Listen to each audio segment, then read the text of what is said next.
Hello student, welcome on my learn shorthand English Punjabi and Hindi YouTube channel. तो अज असी कर रहे हैं chapter 4 alternative signs for R and H. Consonant R downward and upward. Student साढ़े कोल दो दिते हुए हैं, एक डाउनवर्ड आर तो एक अपवर्ड आर, दोनों ही लाइट हैं। सो स्टूडेंट सब तो पहला ही वर्ड लेंदे हैं और। इस वर्ड ਦੇ ਵਿੱਚ ਅਸੀਂ ਦੇਖਾਂਗੇ ਜਦੋਂ ਆਰ ਤੋਂ ਪਹਿਲਾਂ ਵੋਵਲ ਹੋਵੇ ਤਾਂ ਆਰ ਅਸੀਂ ਡਾਊਨਵਰਡ ਲਿਖਦੇ ਹਾਂ, ਜਿਵੇਂ ਕਿ ਔਰ। ਉਹ ਸੈਕਿੰਡ ਪਲੇਸ ਦਾ ਵੋਵਲ ਹੈ, ਇਸ ਲਈ ਆਰ ਸਟੂਡੈਂਟ ਅਸੀਂ ਔਨ ਦਾ ਲਾਈਨ ਲਿਖਾਂਗੇ। ਬਟ ਜੇ ਵਰਡ ਹੋਵੇ ਰਸ਼, ਆਰ ਤੋਂ ਪਹਿਲਾਂ ਵੋਵਲ ਨਹੀਂ ਆ ਰਿਹਾ, ਵਰਡ ਦੇ ਵਿੱਚ ਆਰ ਤੋਂ ਪਹਿਲਾਂ ਵੋਵਲ ਨਹੀਂ ਆ ਰਿਹਾ ਤਾਂ ਆਰ ਆਪਵਰਡ ਯੂਜ਼ ਕਰਾਂਗੇ ਤੇ ऑन द लाइन लिखांगे क्योंकि सैकेंड प्लेस वावल है। सो स्टूडेंट अगला वर्ड लेंदे हैं एरे। इस वर्ड दे विच भी आर तो पहला वावल है तो आर डाउनवर्ड, बट रंग आर वावल ते अंग। आर तो रंग तो पहला वर्ड तो पहला कोई वावल नहीं तो आर अपवर्ड यूज़ करांगे, रंग। सो अगले वर्ड विच एयर, आर तो पहला वोवल हैगा तो आर डाउनवर्ड, ते अगले वर्ड विच रुत, आर तो पहला वोवल नहीं हैगा, आर अपवर्ड यूज़ करांगे, रुत। सो अगला वर्ड लीए अरैब। आर तो पहला इस वर्ड दे विच वोवल हैगा साडे कोल तो आर डाउनवर्ड, जिमें ए फस्ट प्लेस वोवल सी, आर ऑफ द लाइन लिखिया सी फस्ट पोजीशन ते, तो किसी नेम के थले असी ए निशानी यूज़ करते हैं, रोच। ते इत्थे इस वर्ड दे पहला कोई वोवल नहीं तो आर जिहड़ा असी अपवर्ड यूज़ करांगे। सो इसी तरह ही अगला पॉइंट है साडे कोल, जदों किसी वर्ड के एंड विच आर तो बाद वोवल ना होवे तो आर डाउनवर्ड यूज होंदा है, जिमें कि वीर थर्ड प्लेस वोवल है, वी तो बाद अगे R. So according to third place V through the line R तो बाद वर्ड दे विच आर तो बाद कोई वोवल नहीं तो R downward, third place vowel इत्थे लावांगे स्टूडेंट। तो जे वर्ड होवे रे, एंड विच आर तो बाद वोवल हैगा तो आर अपवर्ड। सो इस तरह अगला वर्ड लेंदे हैं पार। इस वर्ड दे विच भी तुसीं देख रहे हो कि वर्ड दे एंड विच आर तो बाद कोई वोवल नहीं तो आर डाउनवर्ड लिखांगे। बट जदों असी अगला वर्ड देखिए पैरी, आर दे एंड विच वोवल हैगा ई, पैर ई, पैरी, तो फिर असी आर अपवर्ड यूज़ करांगे, पैरी फस्ट प्लेस वोवल है। सो अगले वर्ड दे विच असीं देखते हैं, जिवें वर्ड हैगा टार। आर दा एंड विच, आर दे एंड विच कोई वोवल नहीं तो आर डाउनवर्ड यूज़ करांगे, जिमें कि टार। सो अगे वर्ड लेंदे हैं टैरी। एंड विच आर दे वोवल हैगा, वर्ड दे विच वर्ड दे एंड विच आर तो बाद वोवल हैगा तो आर अपवर्ड यूज़ करांगे, टैरी। सो इस तरह ही अगला वर्ड लेंदे हैं शेर। इत्थे भी आर तो बाद कोई वोवल नहीं आ रहा, ई साइलेंट है, इश ऑन द लाइन आर क्योंकि सेकंड प्लेस वोवल है।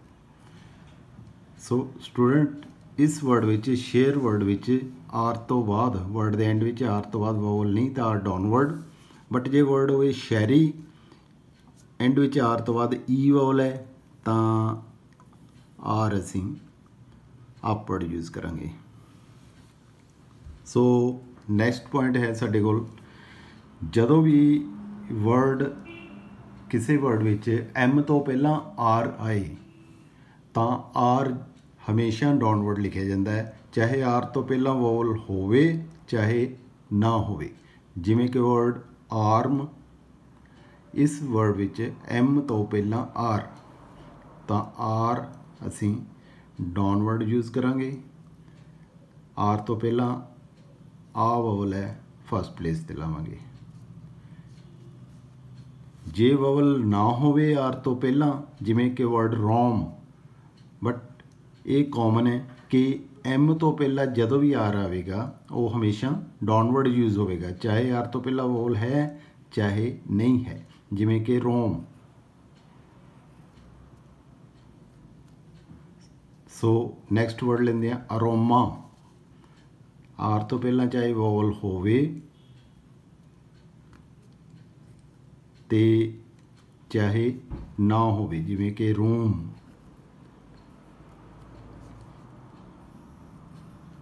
सो देखना ये है कि वर्ड के शुरू में आर तो बाद एम होवे तो आर हमेशा डाउनवर्ड यूज़ होंदा है, चाहे आर तो पहला वोवल हैगा चाहे नहीं हैगा।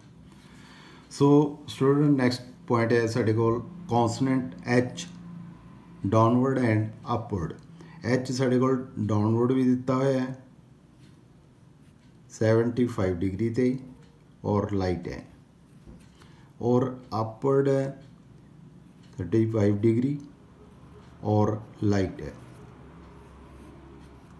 सो स्टूडेंट जदों एच बिल्कुल इकल्ला होवे, यानी कि एच तो बाद कोई स्ट्रोक्स ना होवे या पहला भी कोई ना होवे, तो एच डाउनवर्ड यूज़ होंदा है। जिमें कि वर्ड हे,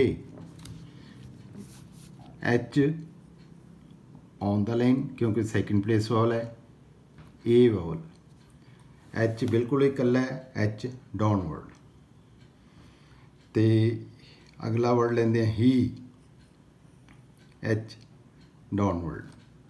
बट स्टूडेंट जदों एच तो बाद के और गे आ रहा होवे, जिमें कि वर्ड हेक, हेग, हॉक, हुक, हॉकी, होर सो मैनी वर्ड्स है कि नहीं। सो वर्ड लेंदे हैं हेक, एच और के, एच डाउनवर्ड। वर्ड है हेग, एच तो बाद गे आ रहा, एच डाउनवर्ड, मतलब एच इकल्ला होवे, यानी उस तो पहला और बाद कोई स्ट्रोक ना होवे। बट जे एच तो बाद के और गे आ रहा होवे, दोनों हालतों में एच डाउनवर्ड यूज़ होंदा है। जिमें कि वर्ड हुक, एच के। हुण दो स्ट्रोक्स दरम्यान जो इंटरवीनिंग वावल थर्ड प्लेस होवे, वो हमेशा दूजे स्ट्रोक तो पहला लगता है। ये भी यही पिछले चैप्टर च कर रहे हैं। इस तरह ही वर्ड ले लिए हॉकी, इत्थे भी एच तो बाद के आ रहा तो एच डाउनवर्ड, तो एच तो बाद ओ फस्ट प्लेस वोल है,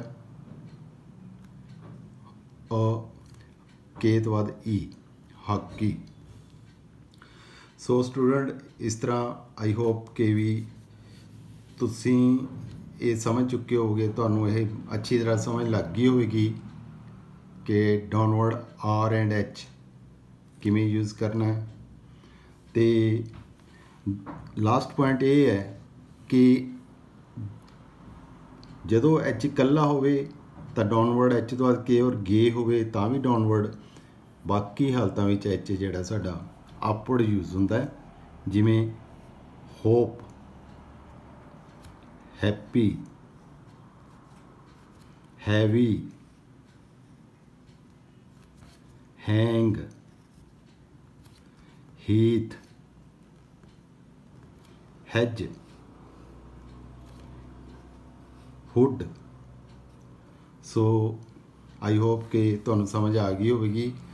तो इस तो बाद इन्हां एग्जाम्पल्स तो बाद तुहाडे कोल अगे दो वर्ड एक्सरसाइज दित्तियां होईयां ने, उन्हां दी तुसीं प्रैक्टिस करनी है अपनी नोटबुक ते, शॉर्ट एंड नोटबुक ते जिमें एक एक पेज ते 3-3 वर्ड ले लेने हैं, और एक एक वर्ड की घट्टो घट्ट कोशिश करनी है कि 80 वर्ड पर वर्ड ते 100 वर्ड तक 100 बार ही इनू लिख सकीए ते बार बार लिखीए ते प्रैक्टिस करिए। इस तरह ही 14 एक्सरसाइज।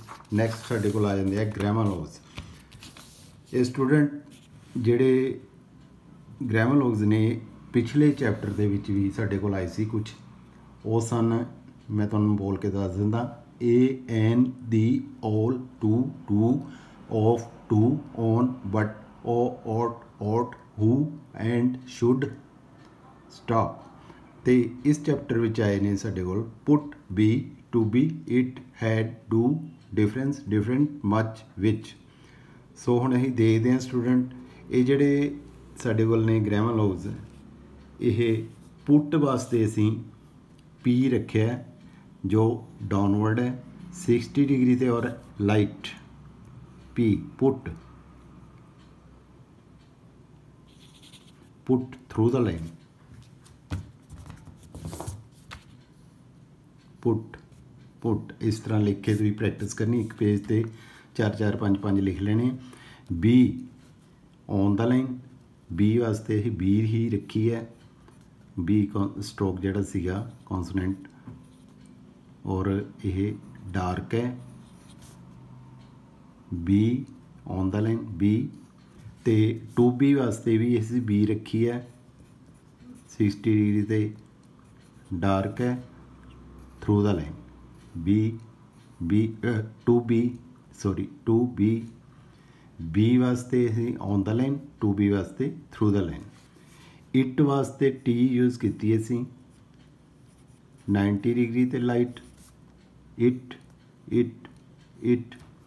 और हैड वास्ते डी यूज़ की है 90 डिग्री ते डार्क है डी डू सॉरी हैड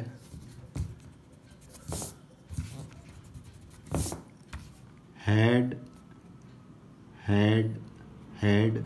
और डू वास्ते भी on the line do do.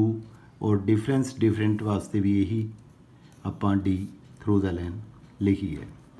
तो मच वास्ते ही चे लिया और 60 डिग्री ते लाइट ते विच वास्ते भी असी 60 डिग्री ते लाइट चे लिया। मच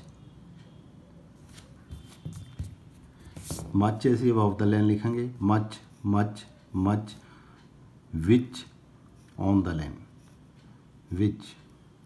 सो स्टूडेंट इन्हां ग्रामर लॉग्स तो बाद साडे कोल 2 पैराग्राफ्स दिते हुए ने ते इन्हां ग्रामर लॉग्स की तुसीं प्रैक्टिस कर लेनी है। तो पिछले जी ग्रामर लॉग जिहड़े पिछले चैप्टर के सीगे उन्होंने तो इन्हों इकट्ठिया लिख के एक पेज पर फिर दोबारा प्रैक्टिस कर लेनी है। उस तो बाद साडे कोल दित्तियां हुई ने 2 पैराग्राफ एक्सरसाइज 15 एंड एक्सरसाइज 16 जिन्हां विच साडे कोल इंग्लिश एक्सरसाइज दित्ती है रिपेयर ऑफ द रोड तो लैके टॉम सॉ तक। एक एक पेज ते एक एक लाइन लिख लेनी है तो पूरा पूरा पेज उहदी प्रैक्टिस करनी है तुसीं। सो स्टूडेंट जे तुहानूं मेरा ये चैनल ते समझाउण दा ढंग चंगा लगा होवे तां इहनूं लाइक शेयर ते सबसक्राइब जरूर कर देना ताकि तुहानूं आउण वालियां वीडियोज़ भी समय सिर पहुँचदियां रहन। Don't worry be happy.